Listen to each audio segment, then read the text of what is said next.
Welcome to Mormon Book Reviews, where an evangelical encounters the restoration. I am your host, Stephen Pinecker. But look, folks, in the corner there, what does it say? It says MMR. It's a Mormon Media Reviews episode, and that usually means that the co-hostess with the mostest, Rebecca Biblioteca, is in the house. How are you doing today? I am fabulous, Steve. How are you? It's just awesome. Last minute, just found out last night I was interviewing these wonderful folks. That's one of the reasons why you're one of my most frequent co-hosts, because you do such a bang up job booking these great guests. So thanks again for doing this. I love to connect people. And when I see a project that is interesting, I'm like, I want to find out what this is all about and what these creators are about. So exactly. I love that part of it. It's my favorite part. So real quick, folks, just a reminder that this month's book giveaway is the book, A Preparatory Redemption, reading Alma 12 through 13. It's edited by my friends Matthew Bowman and Rosemary Demos. But the reason why I have this book that I'm giving away is because one of the authors of one of the papers in this book sent me 2 copies. And she also even said, by the way, I'll send you 2 copies and one for your collection, and I'll put money in your PayPal account to pay for the postage for the person who won the contest. So that's how you get your book featured, folks. It's my good friend, Bridget Jack Jeffries, who I will be interviewing this week. She's an evangelical Christian who graduated from BYU University and has a fascinating paper that talks about how Alma 13 actually does teach the Protestant doctrine of the priesthood of all believers.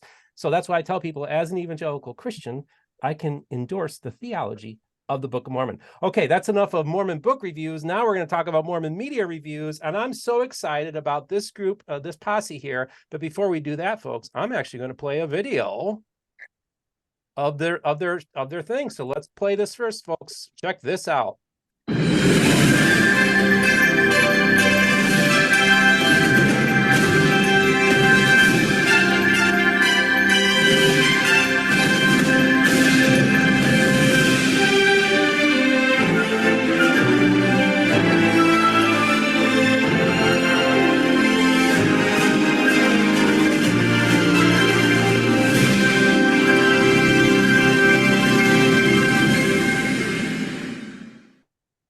Whoa, hey, that was pretty good. Very inspiring. Johnathon Keith, you're the musician on this. Did you come up with the score on this one? Yeah. You did a good job. So, folks, I want to introduce you to here the primary people who are behind this project, The Principal Wife: Mark Green, Taylor Vaughn, Tanya I'm sorry, Tanya, how do you pronounce your last name? Behunin.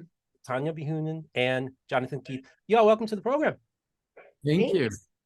So I want to put the question out there. Where did this idea initially come from? So this is a play that actually deals with polygamy in the context of the 1830s. So when 1830s, 1840s, when it's, this period of time when it's being practiced by the church. Of course, that we have in 1890, it's officially ended by the church. But you're talking about, what you're saying is that you're creating a play that you feel kind of clears up some misconceptions about people might have about it, and maybe you based it on some research that you were doing. Whoever came up with the idea first, chime in and tell us what gave you the idea to do this. Well, go ahead, Mark. You speak up first. Yeah, this is actually something Matt and I, believe it or not, were missionary companions like 100 years ago. And we used to knock on doors and people would eventually ask us this question. And it went on throughout our lives that people wanted to know, especially out where we live. We live in Los Angeles. People are always curious once they hear you're a member of the Church of Jesus Christ of Latter-day Saints, or that you are from Utah. Sooner or later, the question comes up, what's the deal about polygamy?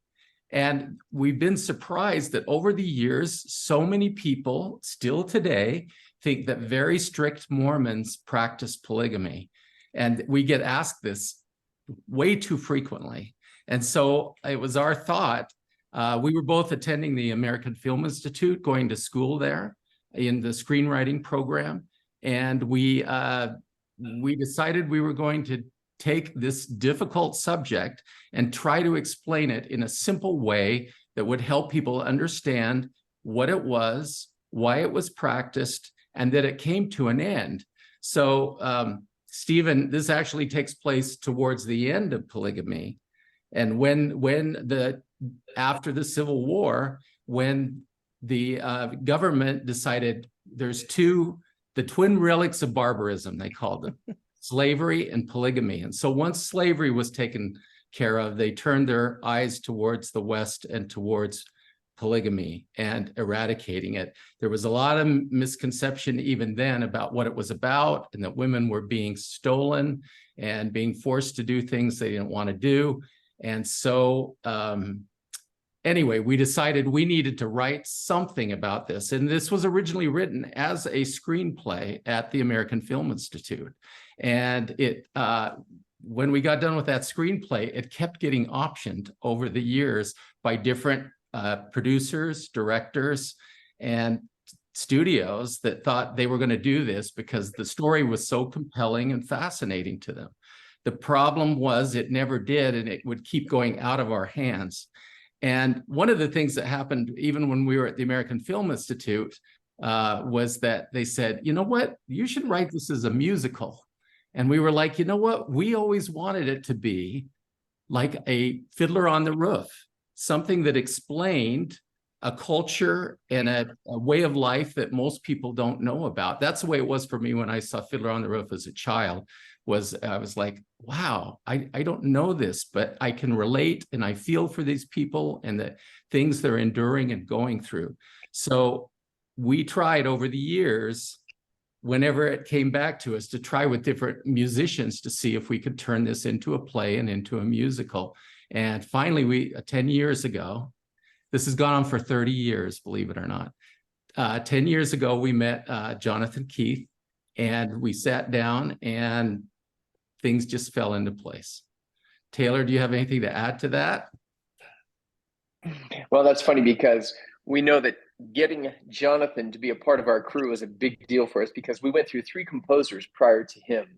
And by the time I was introduced to him by a friend of a friend, it was a very significant moment because Mark and I had gone through so many composers and so much effort that over the first 22 years of trying to get it done as a screenplay, we both said, you know, it looks like this is never going to get done unless we actually do it ourselves.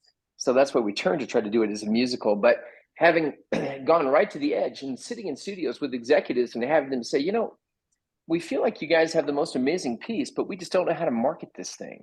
And we kept saying, you're trying to market it as a religious piece. If you market it as a love story, like it is written, then you'll find this is much easier because the whole premise of this show is that love can overcome any obstacle. And our show simply shows obstacle after obstacle that they have to overcome in order to demonstrate what love really is. So having us finally get to a place where we found a guy that could potentially play music for us. We had a lot of music producers that were friends of ours and said, just get this guy in the room. If you think he's a potential guy that can write with you, put him in a room with you and find out if he can. And we sat Johnathon in a room with us. It was because, you know, when we first handed him, our screenplay and said, listen, see if you can make something out of this. Just read the first 20 pages. Give us about 16 bars of a hook and let us know what you think. And 3 weeks went by. We didn't hear from Johnathon. We said, all right, he's gone. Good, because we don't want another kid destroyed by this business. This business is tough enough. We don't need another young guy with his family destroyed. And then he came back with 3 fully composed songs, fully arranged. And he said, well, I know you told me just to read 20 pages, but I couldn't get this thing out of my head. So I read the whole thing. And as a result, this came out of me. And here it is. And we're like, well, holy smokes, this kid is crazy. Now we feel totally guilty. Listen, would you consider writing a musical with us? And he goes, well, yeah, sure. We're like, no, don't say yes, sure, unless you talk to your wife. Go get permission because this could be a 6 or 7 year commitment. He's like, what? Why? Let's just do this. And Jonathan's the kind of savant that just does things in a day, which is why when we met together for the first time, we wrote 5 songs in less than 24 hours. And because of that, when we sent it to those same music producers, they said, well, listen, either you've got a savant on your hands or you guys are way over exaggerating what you've got. And then they listened to it and said, well, he's 1 in 10 million. So don't let go of him. And it looks like you guys have something special here. And ever since then, we wrote, Jonathan went back to his house after we had him with us personally. And over a virtual Zoom call in 1 month, we wrote another 25 songs. And we said, all right, we have a show here. And it was literally that fast. They're not all in the musical. Yeah, yeah, the cuts kind of out, amazing. Sure. Yeah, no, we've been iterated many times. Wow, fascinating. Well, Jonathan, sounds like we found the savant, the genius here with your music. Was this the first time that you wrote music for a play? This is, yeah. I from a young boy, I grew up wanting to compose music for movies, and so it's what I do currently for my main career. But as I was getting into the industry, that's how I was introduced to Taylor, who had worked at DreamWorks and Disney and things like that. So I was introduced, and that's how we got connected in the first place. And he did kind of dissuade me a little bit from going to Hollywood. I mean, that's where we were. That's where we met. He said, "You don't want to, you don't want to be here. This is it's tough business. You don't want to do this." But he did give me the script, and that's I did read that, and it was like Mark mentioned, it was a movie script at one point. Even though they always wanted to do a musical, they thought one outlet would be to create a movie, and so that's the script that I read. And so I wrote a 5-minute suite that you usually do when you pitch your music for a feature film, and so within that suite, I think 2 or 3 of the songs that are, or the themes to some of the songs are currently in the play. But anyway, so over the years, though, I certainly got a lot of experience with theater. I don't know if they probably haven't mentioned yet, but we worked with Michael Kirker, who's the vice president at ASCAP over the theater department. I was selected as to do the workshop for the composer workshop, both in New York for film and also LA. And so I knew Michael already pretty well.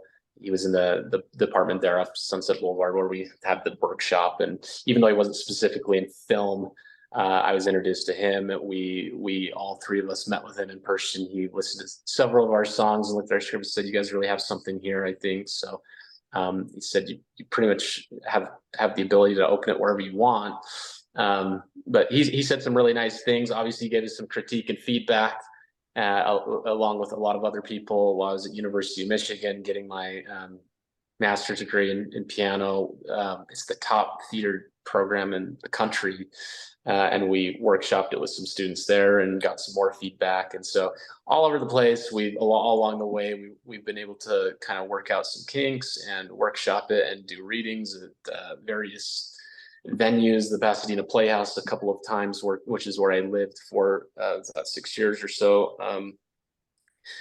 And so anyway, and then here we are today, finally. So it definitely was a journey and a process. A lot of things happened between when I first met, which was about 10 years ago, and introduced to these two, to where we are today. And like they said, we've written, I don't know how many songs we've actually written. I think we've maybe written like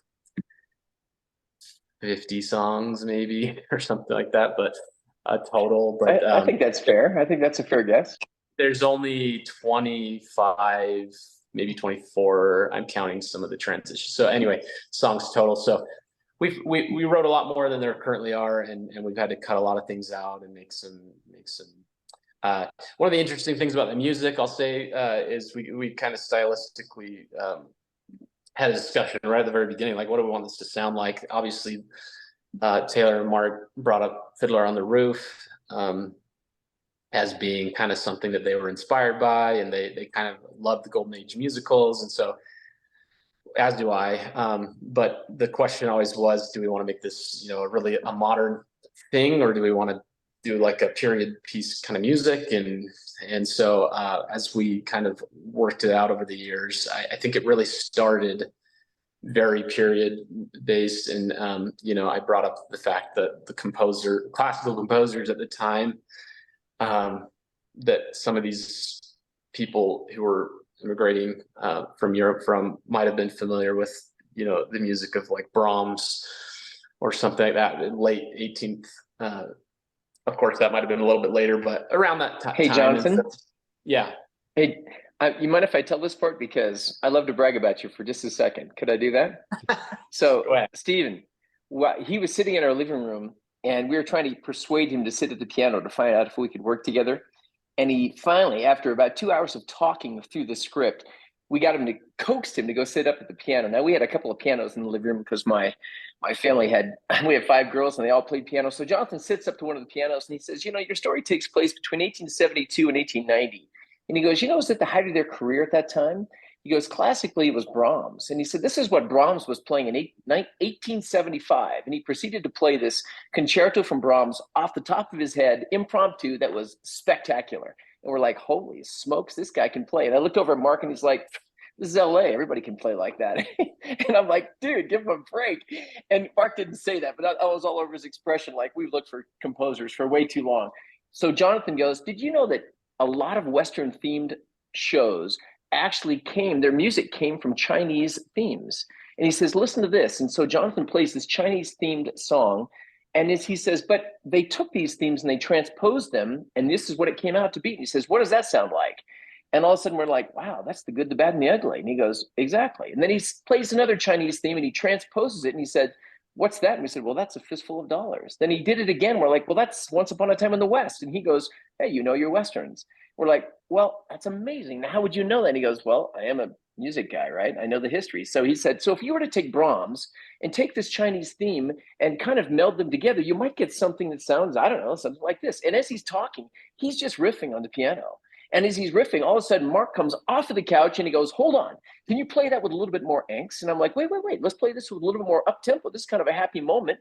So he's sort of listening to us, transposing it. He never takes his hands off the keys. He's always playing. And as a result, the song sort of evolves and comes out. And Mark goes, whoa, hang on. Right there. That's it. That's our hook. No matter what, I love you no matter what. And all of a sudden, Mark starts to write. He can't stop writing. He's writing so fast. And I'm like, wait, what are you doing? Hold on a second. So then I stand up. I'm fighting to get lyrics, scribbling in there with Mark. And now we're writing as fast as we can until finally we can't stop writing. And Tanya walks into the room like 15 minutes later and she goes, hey, you guys sounded like you were on the piano. You guys making any progress? We're like, all right, so listen to this. 3 bad singers. We're all going to try. So we turned around and sang the song that Johnathon literally played and we wrote on the spot. We look over at Tanya after we're done singing and she's crying like a baby. We're like, what are you doing? You can't cry. Why are you crying? She goes, that's your opening song. You've been waiting for that song for 15 years. We're like, that's exactly what that is. That's our opening song. That is the song that you're hearing today in the show right now. That's the song that Johnathon played in our living room 10 years ago. Now he's revamped it, and refined it and perfected it. But that's essentially the through line was what he created right there on the spot. We did the same thing with the next song, which is the first song of the second act. And we said, Johnathon, you have people standing on the platform of a train station waiting for another wife to come to this family, and they are suddenly with cold feet. And man, that train's coming, and now they can't stop it. And he's like, oh, bum, bum, bum, bum, bum, bum, bum, bum, bum, bum, bum, bum, bum. And as he starts to do this, train's coming down the track. He's got one finger on the piano, just playing that one note, going bum, bum, bum, bum. And all of a sudden, Mark goes, another wife, another wife. And we're like, what am I doing with my life? Another wife, another wife.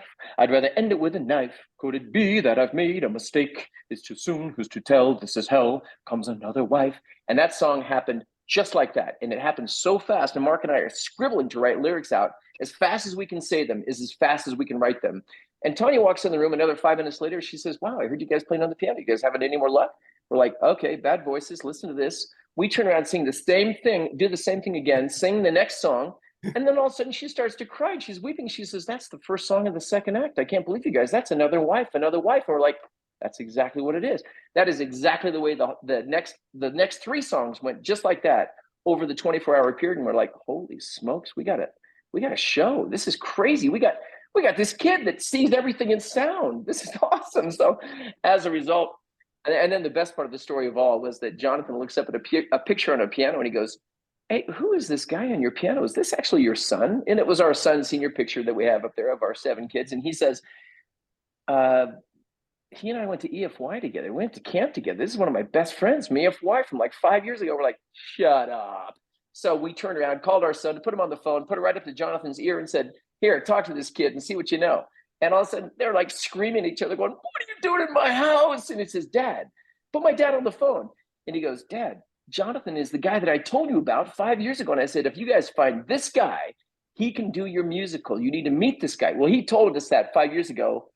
Complete serendipity that he's sitting in our living room 5 years later. This is the kid playing at our piano. And Johnathon is nothing short of, the most amazing guy you'll ever meet. But he will never say this because He's way too shy, but way too talented at the same time. So I know he's embarrassed, but at the same time, he deserves everything. Now, the cool thing about all of that is that because Tanya has been in theater, majored in theater, sang all over the country, and then now runs musical theater at her school and then directs musical theater there, and she's lived with the show longer than anybody else outside of us. Tanya's it.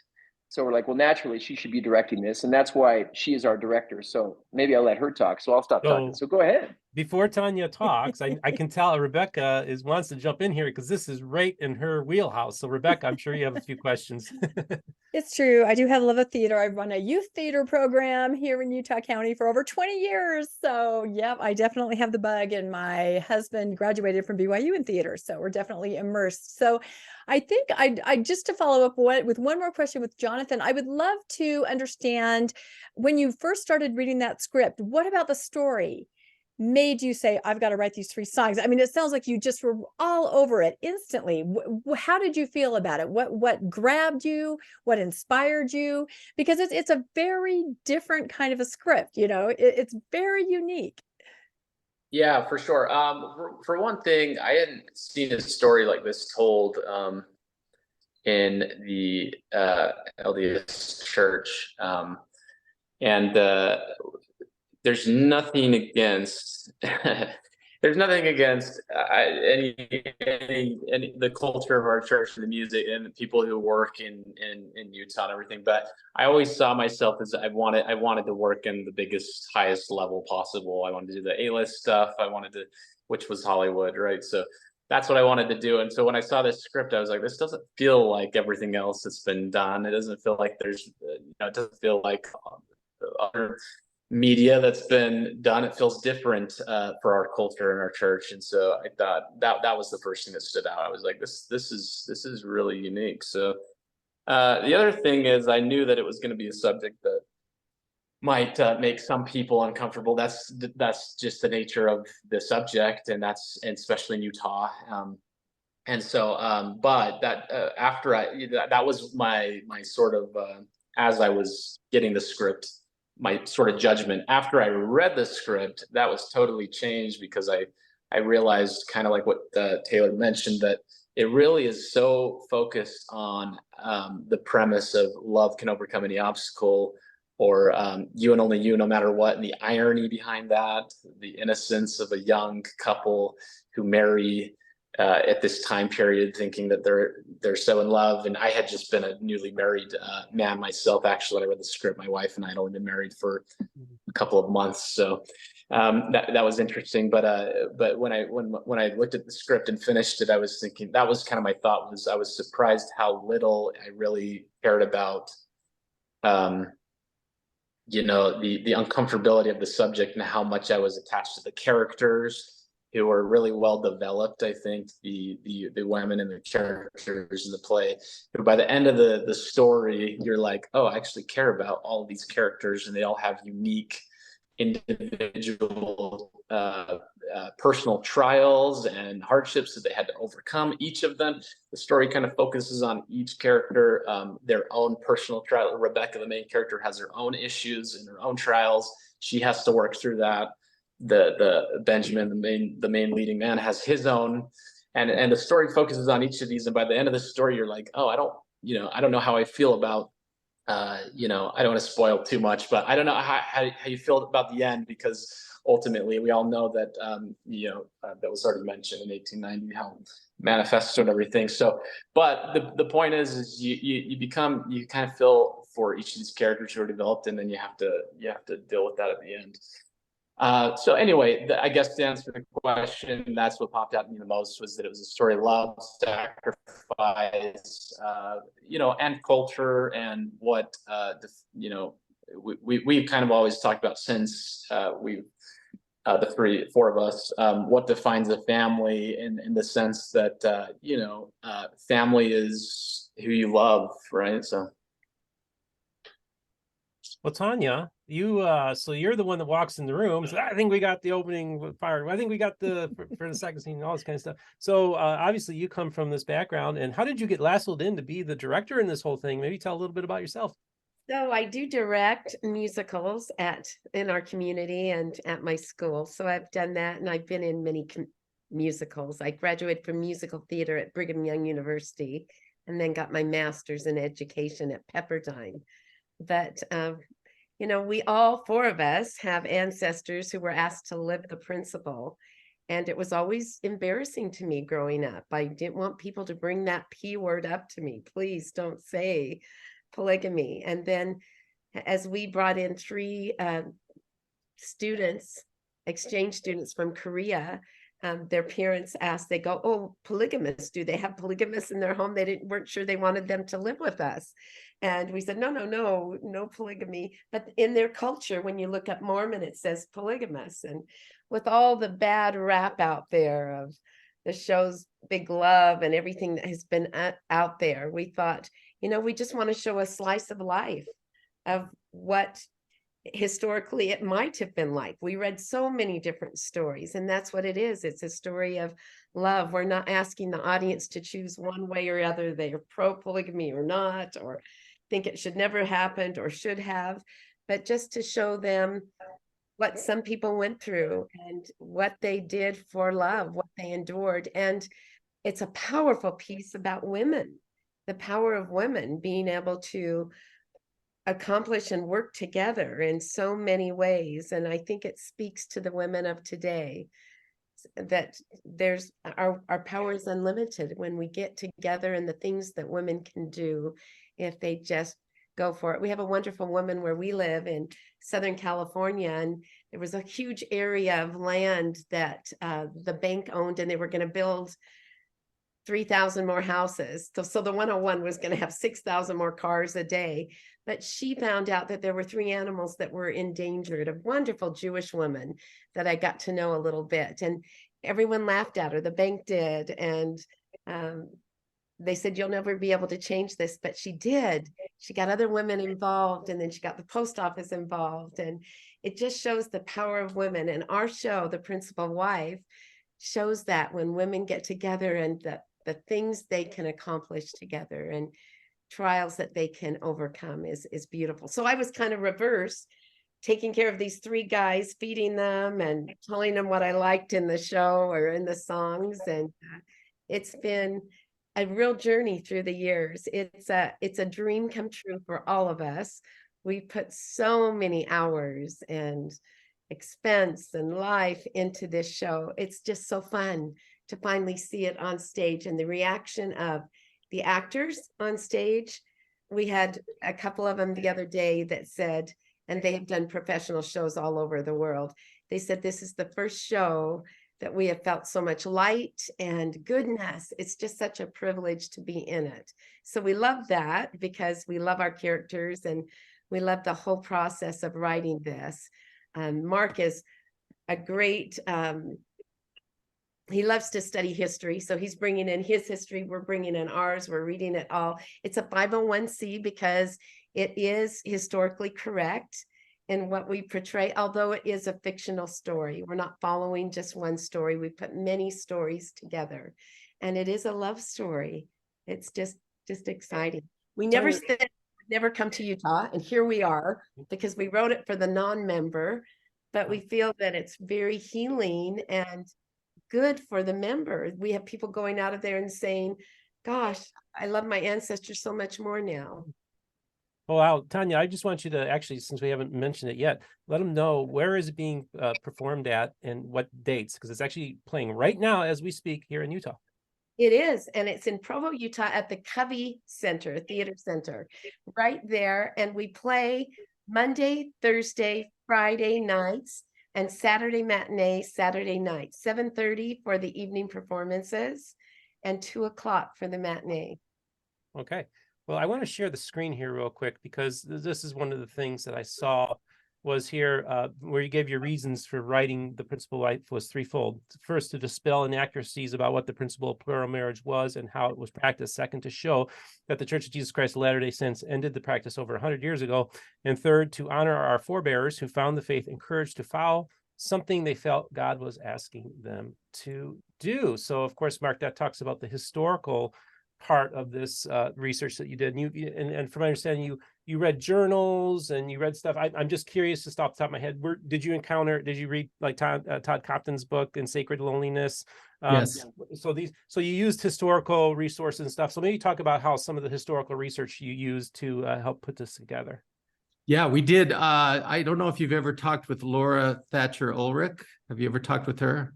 No, I she haven't. wrote a book called A House Full of Women that's about polygamy, Mormon polygamy. She's a great guest. You should have her on. Check out that book. Another one of my favorite books from a long time ago is called The Giant Joshua by Maureen Whipple. And it's actually a work of fiction she wrote about the St. George area. And it upset a lot of people at the time. I think it was written in the 1940s, if I remember correctly. And then there was a lot of other journals and histories. We pulled out our own from our own families and looked at them. You know, my great-great-grandmother was one of 3 teenage daughters, and her parents and her sisters immigrated from England, came across the plains. They were part of the Martin Willie Handcart Company. The mother and father died. And when they got to Utah, there was 3 teenage girls with no means of support. And so Hannah Booth, my great-great-grandmother, was married off to a man, a gentleman, Greenhalgh. This is William Greenhalgh in Santaquin.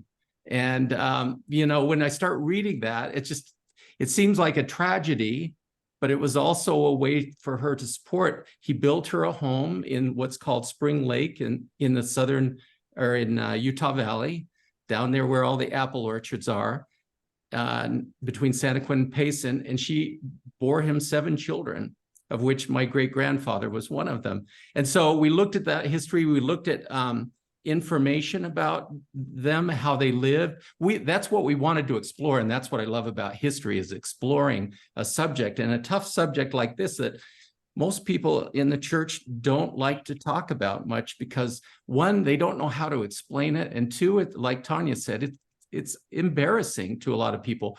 But, you know, if we don't tell our stories, somebody else will. You know, there's been Angels in America, which was a great Broadway play. It wasn't written by Mormons, but it deals with some Mormon characters in a difficult situation. There's the Book of Mormon, which is hugely popular. Trey Parker and Nat Stone, you know, grew up with Mormons in Colorado, but they're not LDS. The Discovery Channel, every week on the Discovery Channel, one of their top 5 most watched programs is Sister Wives. And of course, Tom Hanks did Big Love, and he had, I'm forgetting his name. He had a former LDS person that was one of the writers of that show. And they all deal with Mormonism, but we're like, we've listened to Elder Ballard and President Kimball, who've said, you know, we need to tell our stories. We need to tell them. And if we don't, someone else will. And so that was, again, one of our reasons for doing this, is to help people understand. And our most appreciative audiences so far, when we've done play readings, have been people outside of the church. We did a play reading at USC when Johnathon was working down there. And the questions, we had a talk back afterwards. One of the graduate students was doing it there as his project, directing it. And the talk back, and the people that were asking questions and saying how much more they understood, you know, once we get past that question, then we can deal with other things that we want to say. But, you know, you have to answer what's on people's minds before you go forward. And so to dig into those histories, you know, it is fascinating. And, you know, the play isn't as gritty as the screenplay was, much more gritty than what we're able to show on a stage. But it's still a work of to reflect the history. Well, fascinating. Well, and we intended to write archetypal characters so that they did not reflect, so that they represented, you know, what would be the standard bearer, you know, the kind of, I know it's a generalization for a lot of people, but that archetype was intended to be not a personal individual, not a real individual, but someone that represented what the entire, or a person could be in that culture at that time, living in that space. And so it was really the ideal, or an ideal person in that situation. So it wasn't intended to be specific to, you know, one person, because it was so many stories that were conglomerated together. So it was an amalgamation of a lot of things that came together in character and in story. So I think sounds like it's going to be a fantastic production. And Rebecca, I'm sure you have a few things you'd like to talk to them about as well before we wrap this up. Yeah, like I said, I'm going to have to run down there and see it for sure. I guess I have a question. As you studied and prepared for this, you obviously read depictions of the darker and more difficult side of it. For example, I'm named after my great-great-grandmother, a second wife, and she was never allowed into the house. They would not let her, she slept in the barn. Her children were in the barn. She was the second wife, and the first wife would not allow her in. So in that particular story, you don't have this camaraderie and this relationship between women, so I'm sure both sides of it exist. In your play, do you have any representation of that? Or as you say, is it just more of an amalgam of an ideal, which is a great thing to show too? I'm just curious about kind of how you balance that. Our first two wives do not like each other. Oh, Tanya, go ahead. You're on mute there. Go ahead. Tanya, take your phone off mute. Take your thing off. There you go. You'll see we have the most delightful song that's called "This Is How It's Done." And Rebecca's going to show Sarah how it needs to be done in her house. And that is a theme that follows through the story, even when the third wife comes and they have to deal with all of this. There's a downright fight in the kitchen where eggs are flying and other things. So definitely there is conflict there, but they learn to work together, especially when their husband is put in prison for 3 years and some of them had to go off. That's what happened. Right where Sugar House is today, one of the federal prisons were right there. And they wore the striped clothes and everything. I have a picture of my ancestor back in that. I do too. We all do, I think. They had to deal with life and they worked together to raise those children and to be able to take care of the fields and the apples and everything that they needed to. That their husband, their man wasn't there. So they were the ones, and it's their story. It's their story, how they did learn to work together. And it's tough. You'll see that in the show. You'll see that conflict. It is not easy. It's very tough for them. Wow. Well, I wanted to ask if you got your run now going through July 31st in Utah. I said earlier, I said here in Utah, like I'm there. But sometimes I feel like I'm mentally In there. spirit, Steve, you're here all the time. But do you have plans to put this on a tour? What happens next after July 31st? We hope so. We hope so. We have got lots of people that are coming to the show right now for that very purpose, to determine whether or not it's something that we can take with them or with us. And we have a lot of people actually internationally that are interested in us coming to their countries. We have been invited to Hungary already. We have been invited to Romania and Croatia and Kazakhstan and Azerbaijan. And that's partly because of our association relationships with the diplomats in those countries that are very, very interested in our story. And ironically, the Hungarian ambassador said to us personally, because he came to one of the readings at the Pasadena Playhouse, he and his wife, and they're like, listen, this will play in Hungary today without any publicity because A, it's American, B, it's a Western, it's also a period piece, and it's a little bit controversial. This will play sellout audiences every night. And I said, well, that's very kind of you to say. He says, no, I'm serious. And then 2 days later, he had me on the phone with a producer of a theater in downtown Budapest in their theater district and said, okay, we have the dates for the theater that we'd like you to be in. So we'd like you to come. And we're ready to go whenever you are. We're like, holy smokes, you guys are serious. They're like, no, we are ready for this because our audiences will absolutely eat this alive. So we've got a lot of opportunities. Now it's just a matter of making sure that we can put our finances together to make that happen. So that's where we are. It's just trying to put it all together financially. Wow. So this has the potential to become an international tour. Does this have the potential to see the lights of Broadway?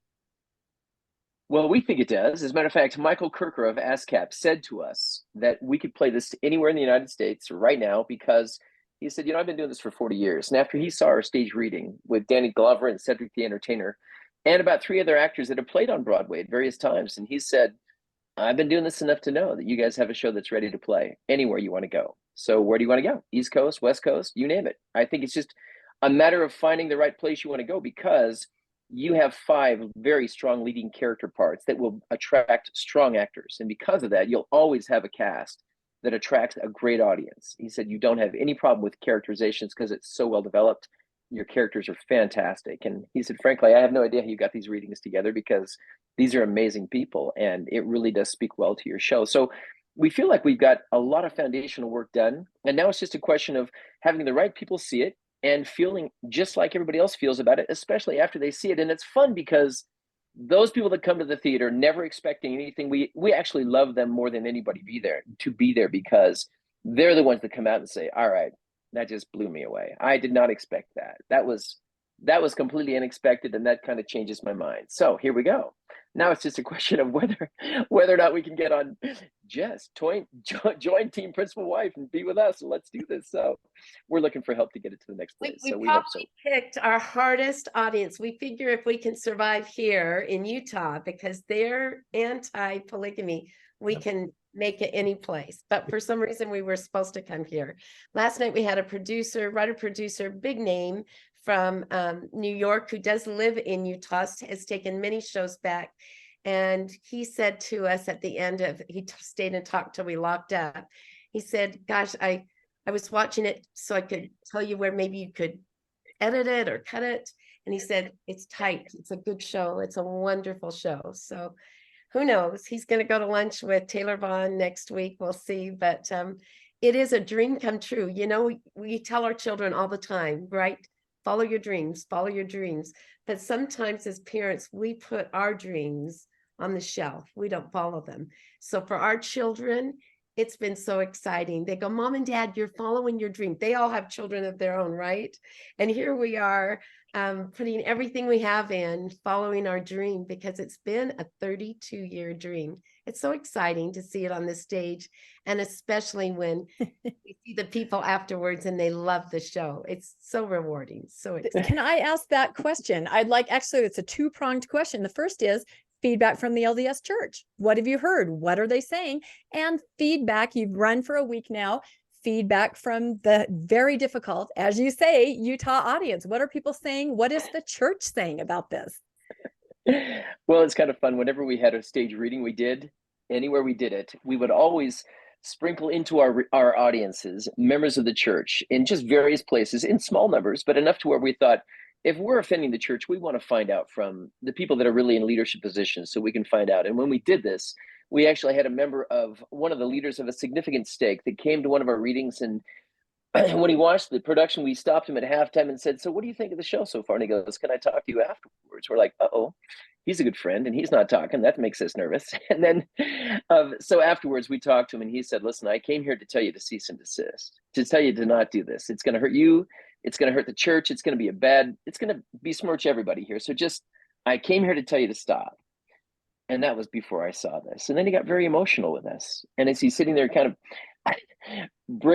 breaking his voice and just really emotionally said, I didn't know you had this. And I didn't know you could tell it like this. I will do whatever I can to help you get it to wherever you need to get it. He said, this is more than I ever expected. This is very, very special. And then we all sat there and cried together and said, well, from your lips to God's ears, let's see if we can make something happen here. So he was very encouraging. And that seems to be the way it's been with every member of the LDS Church that we have put into those audiences. Have all had exactly the same response. They're like, oh, you didn't write this for the church. You wrote this for people that are not members. And we said, yep, that's right. We intended it. So it's funny because Mark and I and Tanya, we'll all sit in the back.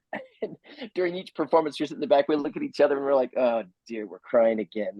I can't tell if we're crying because we're excited that it's happening or because the show affects us every time. And we're like, can this really affect us every time? Or we just so self-indulgent that we can't get past ourselves? But people assure us after they come out of the audience, after they see it, they're like, wow, that show just will not leave our thoughts. So it's very cool. Jonathan's down in the orchestra pit, so he's not back there with us to cry. And Wow. that's another exciting thing. You cannot go too many places and have, what do we have, Jonathan? 19 pieces. We have an orchestra that is astounding. They are so good. In fact, sometimes There's we have 17-person pit. Yeah, it's a pretty big pit. But live music, I mean, you know, come for the entertainment because it's great to listen to live music, I think. So, so beautiful. And we're gonna go in and record the music in a studio, but it's such beautiful music. So Come and see it. I think you'll Well, like. plus we get a chance to go to each one of the orchestra members and say, listen, I don't know if you know who you're playing with here, but let's talk. Let us tell you about this composer a little bit. So we kind of give Jonathan's bio to every one of the orchestra members, and they're like, well, we haven't played music like this in 20 years. I mean, I know it's easy to tell you that like it's an exaggeration, but we don't mean it that way. We mean this is very special. The music doesn't have to be adjusted or any kind of manipulation of the music. It's all there. It's right in front of us. We sit down and play what is a very special thing. And they said, we haven't seen anything this magnificent since we played Sondheim stuff. And this is actually Sondheim at its best right here. And so they feel it's a real privilege. And they said, we just don't get this opportunity very much. This is a real honor for them. So that's great coming from pros. And Taylor's not my agent either, by the way. You could have fooled us. I was going to say, Matt, you have to leave some surprise for the people so that their expectations are built up pretty high right now. Right. They're way high right now. Well, I just wanted to thank all of you for coming on today. This sounds to me like this is going to be this is a fantastic production, top notch, top music, top actors, top people involved in this. It sounds to me it'll be worth your investment to come in and have an evening or a matinee appearance. Once again, Mark or Tanya, weigh in. What are the dates and the times? So it's this month, July, which is a great month for Utah, Pioneer Day. We're going from the 7th to the 31st, Monday, Thursday, Friday, Saturday, with a Saturday matinee at 2. Night shows are at 7:30. Okay. Well, I want to thank all of you for coming on the program today. This was a real special treat that we're able to do this 24 hours ago. I did not know we were going to be doing this, but anytime we can promote these kind of cultural events, we want to be on board, and we're very excited about the project you have going here. Thanks again for all y'all coming on. Thanks, Stephen. What an honor. What an honor. Thank you so much, Rebecca. And you honor us by coming on the welcome. program. Thanks, Rebecca, for coming on as well. So, folks, just to remind you, don't forget to like and subscribe and hit the notification button for when a new episode comes out. For those of you who would like to financially support the program, there are going to be links in there so you can support us on Venmo, Patreon, as well as PayPal. Also, don't forget our merch store, MormonBookReviews.com, where we have coffee mugs, hot chocolate mugs, not cocoa mugs. We have T-shirts. we even have mouse pads. So those of you who'd like to go to our merch store at MormonBookReviews.com, please check it out. But remember, this is the most important thing, folks, is this. Remember, all the voices of the restoration will be heard here on Mormon Book Reviews.